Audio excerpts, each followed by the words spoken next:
Breaking news చూస్తున్నాం. చైనాకి India big shock ఇవ్వబోతోంది. మీ అందరికి తెలిసిందే, పాకిస్తాన్కి చైనా మిస్సైల్ను పంపించి చైనా మిస్సైల్ని పంపించడమే కాకుండా అక్కడి ఆర్మీ పర్సన్స్ కూడా పంపించి పాకిస్తాన్కి సహకరిస్తూ పాకిస్తాన్ వైపు నుంచి మనపైన దాడులు చేసేటువంటి ఒక ప్రయత్నం చైనా చేసింది. పాకిస్తాన్కి మిస్సైల్ని పంపించింది, పాకిస్తాన్కి ఆర్మీ పర్సన్స్ పంపించింది. కానీ చైనా అంటేనే మీ అందరికి తెలుసు, చైనా వస్తువులు ఎలా ఉంటాయి తెలుసు కదా. సో చైనా వస్తువులు అంటేనే కేవలం అవన్నీ కూడా ఒక చిత్తు కాగితాలు. ఇక్కడ చూడండి, అది కనిపించేదే చైనా మిసైల్. కానీ మన వాళ్ళు దాంతో ఆటలాడుకుంటున్నారు. ఒక పేపర్ రాకెట్ లాగా, ఒక చిన్న ఆట బొమ్మలాగా దాంతో ఆటలాడుకుంటున్నారు. అటువంటిది చైనా మిసైల్. సో చైనా మిసైల్ని భారతదేశం చాలా సమర్థవంతంగా తిప్పికొట్టింది, దాన్ని నేల కూర్చేసింది, నేల కొరిగిపోయింది చైనా మిసైల్. దీంతో ఇప్పుడు China missile for the first time ఒక దేశం పైన ప్రయోగించింది కాబట్టి, దాన్ని తిప్పికొట్టాం కాబట్టి దాన్ని ఎలా తయారు చేశారు అనే విషయం పైన తెలుసుకోవడం కోసం అగ్రదేశాలు మొత్తం కూడా పోటీ పడుతున్నాయి. సో భారతదేశం దాన్ని తిప్పికొట్టి దాన్ని నేల కూర్చింది, ఓకే. కానీ ఆ తర్వాత దాన్ని ఎలా తయారు చేశారనే విషయం పైన అగ్రదేశాలన్నీ కూడా పోటీ పడుతున్నాయి. కాబట్టి ఇప్పుడు భారత్ దగ్గర వారంతా రిక్వెస్ట్ పెడుతున్నారు, దయచేసి ఆ చైనా మిసైల్ని మాకు అప్పగించండి, మేము దానిపైన పరిశోధనలు చేస్తాం. సో చైనాకి ఆట కురిపిస్తామని చెప్పి పెద్ద ఎత్తున అగ్రదేశాలు డిమాండ్ చేస్తున్న నేపథ్యంలో చైనా టర్కీ మిసైల్స్ని సక్సెస్ఫుల్గా భారత్ ఎదుర్కొంది. అయితే దాంట్లో ఉన్నటువంటి ఒక మిసైల్ PL-15E. సో PL-15E అనేటువంటి ఒక air to air missile China పాకిస్తాన్కి అందించి దాన్ని మనపైన ప్రయోగించింది. సో చైనీస్ మిసైల్స్ శకలాలని భారత ఆర్మీ ఇప్పటికే సేకరించింది. దాన్ని మనం సమర్థవంతంగా తిప్పికొట్టేస్తాం కాబట్టి దా శకలాలని మన భారత ఆర్మీ సేకరించింది. సో ప్రస్తుతం చైనాకు సంబంధించి ఒక మిసైల్ ఫర్ ఫస్ట్ టైం ప్రయోగించబడింది కాబట్టి దాని గురించి తెలుసుకోవాలన్న ఆసక్తి దేశాల్లో కొనసాగుతోంది. ఈ నేపథ్యంలోనే America, Britain, Australia, New Zealand, Canada, France, Japan దేశాలు దీనికోసం ఎదురు చూస్తున్నాయి. ఈ నేపథ్యంలోనే భారత్ ఆ మిసైల్ని ప్రపంచ దేశాలకి సమాచారం ఇవ్వడం కోసం వినియోగించే అవకాశం కనబడుతోంది. ఈ సమాచారం ద్వారా చైనా మిసైల్కి కౌంటర్ తయారయ్యే ఆలోచన ఉంది. సో ఆ రకమైనటువంటి పరిస్థితి నెలకొనబోతోంది. అమెరికా చైనాకి వ్యతిరేకమే, జపాన్ టెక్నాలజీ ప్రకారంగా తనకంటే ఎవరు ముందు పడకూడదని చెప్పి ఆలోచన చేస్తుంటుంది. ఈ రకంగా ఫ్రాన్స్, కెనడా, న్యూజిలాండ్ ఈ దేశాలన్నీ కూడా పోటీ పడుతున్న నేపథ్యంలో భారత్ ఒక నిర్ణయానికి వచ్చింది.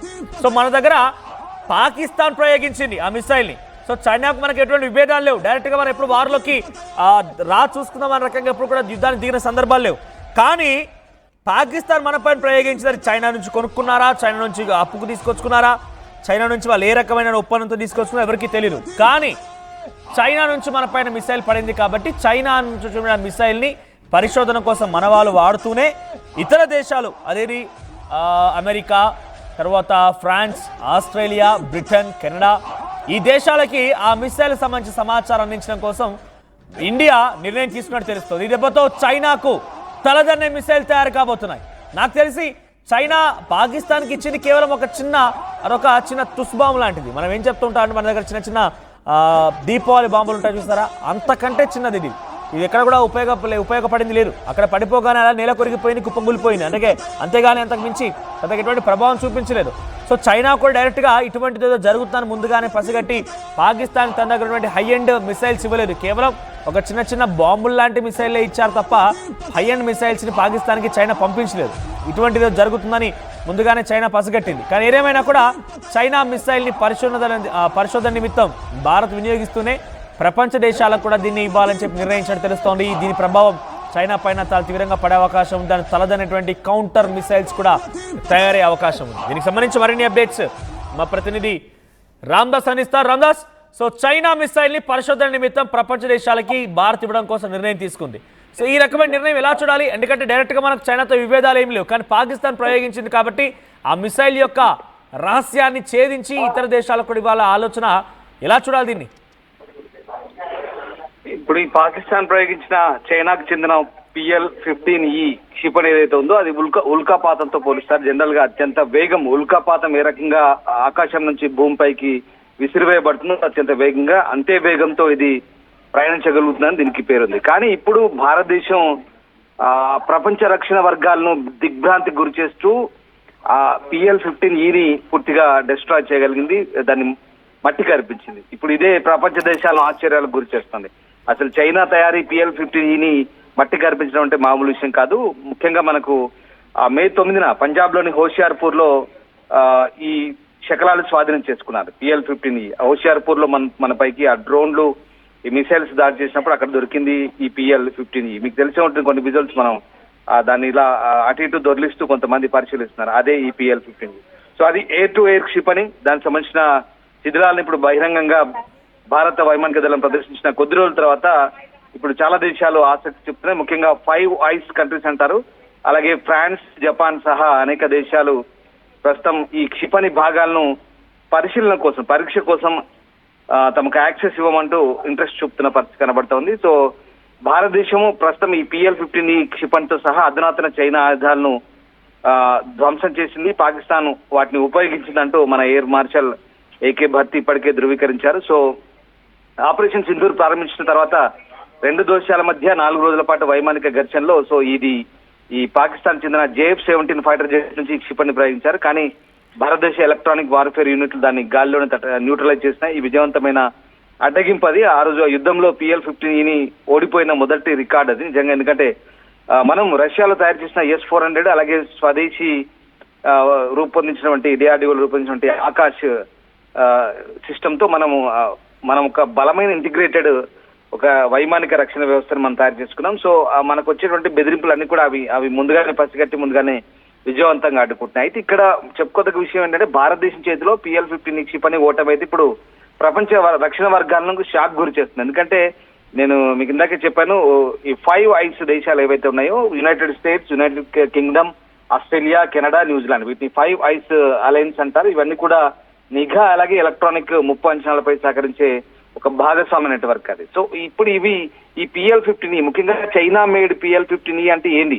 ఉల్కాపాతంతో పోల్చారు. అత్యంత వేగంగా ప్రయాణించే PL-15E చాలా గొప్పది అంటూ చైనా చెప్పుకున్న పరిస్థితి. అట్లాంటి PL-15Eనే భారత్ కు పూర్తిగా కుప్పకూల్చిందంటే సో అసలు ఏంటి, వీళ్ళు ఎలా తయారు చేశారు, దీని పనితీరు ఏంటి, అసలు ఈ తయారీలో ఎలాంటి టెక్నాలజీ వాడారు అనేది ఇప్పుడు ఆ శిథిలాలు ఏవైతే ఆ డెబ్రిస్ ఉన్నాయో వాటిని చూడాలి, మేము కూడా పరిశీలించాలంటూ చాలా మంది ఈ 5 ఐస్ కంట్రీస్ తో పాటు ఫ్రాన్స్, జపాన్ కూడా ఇంట్రెస్ట్ చూపుతుంది. అసలు ఆ క్షిపణిలో ఎలాంటి సాంకేతికను ఉపయోగించారు, ఎందుకంటే చైనా అత్యంత వేగంగా అభివృద్ధి చెందుతున్నటువంటి క్షిపణి సాంకేతికతను పెంచుకుంటుంది. సో ఇప్పుడు అది ప్రపంచ ప్రాముఖ్యతను కూడా నొక్కి చెప్తుంది. సో దాన్ని అసలు ఎలా తయారు చేస్తారన్నది వీళ్ళు చూడడానికి ఇంట్రెస్ట్ చూపుతున్నారు. అయితే ఇక్కడ ఇంట్రెస్ట్ వాళ్ళు చూపడం ఒక ఎత్తు అయితే అసలు మనం దాన్ని పూర్తిగా నేల కూర్చడం అనేది మరొక ఎత్తు. ఇప్పుడు అదే ప్రపంచ దేశాల ఆసక్తిని గమనిస్తున్నటువంటి విషయం. సో ఆ రకంగా మన IAF అయితే అడ్డగించింది. ఇండియన్ ఎయిర్ ఫోర్స్ కంప్లీట్ గా వాటిని డిస్ట్రాయ్ చేయగలిగింది. అంతేకాదు దీర్ఘశ్రేణి రాకెట్ల ఈ శిథిలాలు ఏవైతే ఉన్నాయో మందుగుండు సామాగ్రిని దేని మోసుకొచ్చింది. అలాగే UAV అన్మ్యాన్డ్ ఏరియల్ వెహికల్స్ ఉంటాయి కదా, సో డ్రోన్స్, వాటన్నిటిని కూడా ఈ రకంగా మన మీద ప్రయోగించారు. సో దాంట్లో కొన్ని టర్కిష్ ఉన్నాయి, తుర్కీ సంబంధించినటువంటి తుర్కీ మేడ్ ఉన్నాయి, సోంగర్ డ్రోన్లు ఉన్నాయి. ఇట్లాంటివన్నీ కూడా భారత వైమానిక దళం పూర్తిగా న్యూట్రలైజ్ చేసింది. సో అట్లా ఇవన్నీ కూడా లేటెస్ట్ గా ఎయిర్ టు ఎయిర్ క్షిపణి వ్యవస్థలో భారీగా పెట్టుబడులు పెట్టిన ఫ్రాన్స్, జపాన్ కూడా ఇప్పుడు వీటిని పరిశీలించడానికి ఆసక్తిస్తున్నాయి మనం. ఎందుకంటే ఫ్రాన్స్ రక్షణ రంగంలో చాలా ముందుంది. మనం వాళ్ళ దగ్గర నుంచే రఫేల్స్ అవన్నీ కొంటాం దసాల్ట్ ఎయిర్ నుంచి. సో ఆ రకంగా వాళ్ళందరూ కూడా ఇప్పుడు ఇంట్రెస్ట్ చూపుతున్నారు. ఇవేంటి అసలు వాళ్ళు కోరుకునేది ఒకటే, కేవలం ఇవి లోహ శిథిలాలు మాత్రమే కాదు, రహస్యాలు, క్షిపణి యొక్క పూర్తిగా రాడార్ని ఎట్లా యాక్సెస్ చేసుకుంటది, సో వాటి కూర్పేంది, అసలు ఎట్లా తయారు చేశారు, వీటిలో ఉన్నటువంటి ఇమిడినటువంటి సాంకేతిక టెక్నాలజీ ఏంటి, దానికి ఉన్నటువంటి యాక్టివ్ ఎలక్ట్రానిక్స్ స్ట్రాండ్ అరే అంటే AESA అంటారు. సో ఇవన్నీ కూడా కొన్ని రాడార్లకు కూడా అంత చిక్కని అంశాలు ఇవి. సో ఆ రకంగా PL-15E క్షిపణి దాదాపు దశాబ్ద క్రితం దీన్ని రూపొందించినట్టుగా చెప్తున్నారు. సో ఇది దీర్ఘశ్రేణి కోసం రూపొందించినటువంటి డ్యూయల్ పల్స్ సాలిడ్ రాకెట్ మోటార్ను కలిగి ఉంటుంది. అలాగే Mach 5 కంటే ఎక్కువ వేగం, అంటే నేను మీకు ఇందాక చెప్పాను ఉల్కాపాతం కంటే అత్యంత వేగంగా దూసుకొచ్చేటువంటి ఇది ఒక మిసైల్ అనమాట. Mach 5 స్పీడ్ ఇది. సో ఆ రకంగా స్ట్రైక్ రేంజ్ కూడా దాదాపు 200 నుంచి 300 కిలోమీటర్ల మధ్య ఉంటుంది. సో అంటే 124 మైళ్ళకు పైగానే ఉంటుంది. సో దీన్ని కూడా అసలు ఏ రకంగా ఇంత పోటీ వాతావరణంలో దీన్ని ఎట్లా తయారు చేశారో, తయారు చేసినప్పటికి కూడా ఇండియా ఎంత సింపుల్ గా దీన్ని ఎట్లా డిస్ట్రాయ్ చేయగలిగింది, ఇది ఒక రకంగా అది వాళ్ళకు చైనీయులకు అంతుపట్టని సమస్య. ఎందుకంటే మన ఆకాశ్ క్షిపణి మన DRDO తయారు చేసిన ఎయిర్ డిఫెన్స్ సిస్టమ్ ఇంత బాగా పనిచేస్తుంది అన్నది ఇప్పుడు వాళ్ళను కేవలం చైనా వాళ్ళని, పాకిస్తాన్ వాళ్ళే కాదు, ప్రపంచాన్ని అంతా కూడా ఆశ్చర్యపరుస్తుంది. ఇంత టెక్నాలజీ భారత్ దగ్గర ఉందా, ఇంత గొప్పగా దాడులను తిప్పికొట్టగలుగుతుంది అనేది ఇది ఒక సాంకేతిక పరమైనటువంటి రుజువు ఇది. సో ఆ PL-15E అనేది దాదాపుగా J-16 అలాగే J-20 లాంటి ఫైటర్ జెట్లో ఉపయోగిస్తారు, JF-17 లో కూడా ఉపయోగిస్తారు. వాటిల్లో వాటిని ఆ మందుగుండు సామాగ్రిని మిసైల్స్ ను నింపుకొని పోయేటువంటి సామర్థ్యం ఉన్నటువంటి పరిస్థితి. రామ్దాస్ టెక్నికల్ గా ఓకే, కాకపోతే అది విదేశాల్లో అమెరికా, బ్రిటన్, ఆస్ట్రేలియా, న్యూజిలాండ్ లాంటి దేశాలకు ఇవ్వడాన్ని భారతదేశం నిర్ణయం తీసుకోవడం ఎలా చూడాలి? అంటే వారికి కూడా చైనాకు సంబంధించి సమాచారం లీక్ చేయాలనుకుంటోందా, లేకపోతే అంటే చైనాని కొంత బట్టబయలు చేయాలనుకుంటోందా, లేదంటే చైనాకు సంబంధించిన విషయాలని మనకు శత్రువుగా మారుతుంది కాబట్టి ఇది ఒక ప్రతీకార చర్యగా చూడాలా? ఇక్కడ అంటే మనము కొన్ని దేశాలతో సైనిక పరంగా సహకారాన్ని మనకుంది, శాస్త్ర సాంకేతిక సహకారము, సైనిక పరంగా ముఖ్యంగా ఆయుధాల కొనుగోలు సంబంధించి కొన్ని అంశాల్లో మనకు మిలిటరీ సహకారం ఉంది కొన్ని దేశాలకు సంబంధించి. ఇదంతా కూడా కేవలం ఒక వ్యూహాత్మక ఒప్పందంలో భాగమే అనుకోవచ్చు. ఎందుకంటే మనము అది చైనీస్ మేడ్, మనము దాని రహస్యాలు మనం ఇవ్వాల్సిన అవసరం లేదు. ఎందుకంటే చైనీస్ మేడ్ కాబట్టి అన్ని దేశాలు కూడా దాని తయారీ ఏంటి, అసలు దాని ప్రొపల్షన్ ఏంటి, దాని టార్గెట్ ఏంటి, దాని పనితీరు ఏంటి అని కూడా ఇవన్నీ డీకోడ్ చేద్దామని చూస్తున్నాయి. సో వాటన్ని కూడా చైనా ఇన్ని రోజులు జాగ్రత్తగా కాపాడుకుంది. కానీ ఇప్పుడు మనం అది కింద పడ్డ తర్వాత దాన్ని మొత్తం అసలు దాని మూలమేంటో తెలుసుకునే ప్రయత్నం చేస్తున్నారు. సో ఆ రకంగా అంటే ఇది ఎట్లా పనిచేస్తుంది అనేది వాళ్ళు తెలుసుకునే ప్రయత్నం చేస్తున్నారు. సో ఇప్పుడు ఇండో పసిఫిక్ లో చైనా చాలా గట్టిగా బలపడుతున్న పరిస్థితి. అటు జపాన్ కూడా అదే రకంగా తన వైమానిక దళాన్ని ఎప్పటికప్పుడు లేటెస్ట్ గా మాడిఫై చేసుకుంటున్న పరిస్థితి. సో ఈ సామర్థ్యాలన్నీ కూడా వాళ్ళ సొంత క్షిపణి రక్షణ వ్యవస్థని అప్గ్రేడ్ చేసుకోవడానికి వాళ్ళకు ఉపయోగపడతాయి. అంతేకాదు భవిష్యత్తులో వచ్చే ముప్పులకు కూడా వాళ్ళను తిరిగి వాటిని దాని నుంచి కాపాడుకునే అవసరం ఉంది. ఎందుకంటే చైనా నుంచి చాలా మందికి ముప్పు ఉన్న పరిస్థితి.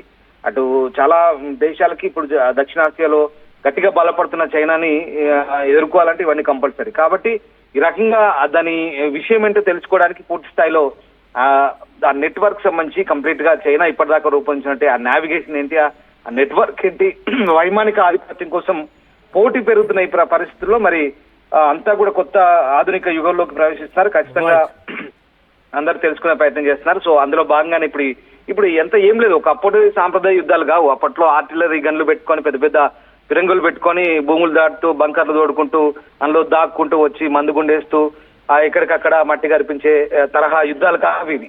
ఇప్పుడంతా కూడా ఎలక్ట్రానిక్ యుద్ధాలు, నిఘా సామర్థ్యాలు పెంచుకున్నారు, కంప్లీట్ గా డ్రోన్లు వాడుతున్నారు, మిసైల్స్ వాడుతున్నారు, air to air, mid air range, ఈ రకంగా కంప్లీట్ గా అప్డేట్ అయింది కాబట్టి సో వాటిని తెలుసుకోవడానికి ఇప్పుడు అదే ఆసక్తి చూపుతున్నారు. సో ఆ రకంగా విశ్లేషకులు కూడా అదే అభిప్రాయపడుతున్నారు. సో ఆ రకంగా ప్రస్తుతానికైతే మనము ఈ ఎయిర్ టు ఎయిర్ సామర్థ్యం ఉన్నటువంటి మనం ఇప్పుడైతే ఏవైతే ఉందో దీనికి మనం కూల్చివేశాం కాబట్టి ఇప్పుడు దాన్ని అంతా కూడా దాని లోతును అధ్యయనం చేసేందుకే ప్రస్తుతం వీళ్ళంతా కూడా ప్రయత్నిస్తున్న పరిస్థితి కనబడుతోంది. సో రకంగా ఐస్-5 దేశాలు కావచ్చు, మిగతా పశ్చిమ దేశాలు కావచ్చు, దీనికి సంబంధించిన అంతేంటో తెలుసుకోవడానికి ప్రస్తుతం తెలుసుకునే ప్రయత్నం చేస్తున్నారు. సో ఆ విధంగా ప్రస్తుతం అయితే చైనా తయారీ ఏదైతే ఈ మిసైల్ ఉందో దీని గురించి కంప్లీట్ గా తెలుసుకునేందుకు ఆసక్తి చూపుతున్నారు. దానికి భారత్ లో కూల్చివేసినటువంటి శిథిలాలు అయితే ఇప్పుడు ప్రస్తుతం అందుకు వేదిక కాబోతున్నాయి. రైట్ రామ్దాస్, సో మొత్తం మీద చైనా పాకిస్తాన్కి మిసైల్ అని ప్రయోగించి పాకిస్తాన్కి మిసైల్ అని పంపించి అటువైపు నుంచి భారత్ పైన దాడి చేస్తే భారత్ సమర్థవంతంగా వాటిని తిప్పికొట్టింది. ఏకంగా మన ఎయిర్ డిఫెన్స్ సిస్టాన్ని ప్రయోగించి చైనా మిసైల్ అని టర్కీ డ్రోన్లని నేలమట్టం చేసిన సందర్భంలో పెద్ద ఎత్తున ప్రపంచ దేశాలు మొత్తం నివ్వెరపోయి చూస్తాయి. భారత్ ఏంటి ఇంతలా ఇన్ని వేల డ్రోన్స్ని మిసైల్స్ని నేలమట్టం చేస్తుంది, కనీసం భూతాలని తాకక మునిపై గాల్లోనే పేల్చేస్తున్నట్టు ఒక ఆశ్చర్యాన్ని కూడా వ్యక్తం చేశాయి. అయితే ఈ నేపథ్యంలోనే చైనాకు సంబంధించి ఒక మిసైల్ని భారత్ నేల కూల్చింది. అయితే ఆ మిసైల్కి సంబంధించిన పరిశోధనలు భారత్లో కొనసాగుతున్నాయి.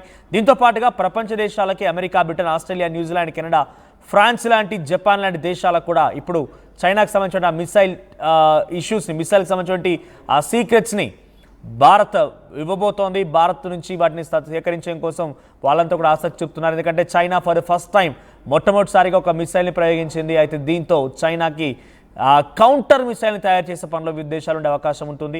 సో ముందుగానే ఇదంతా ఊహించి ఉంటుంది చైనా. అందుకే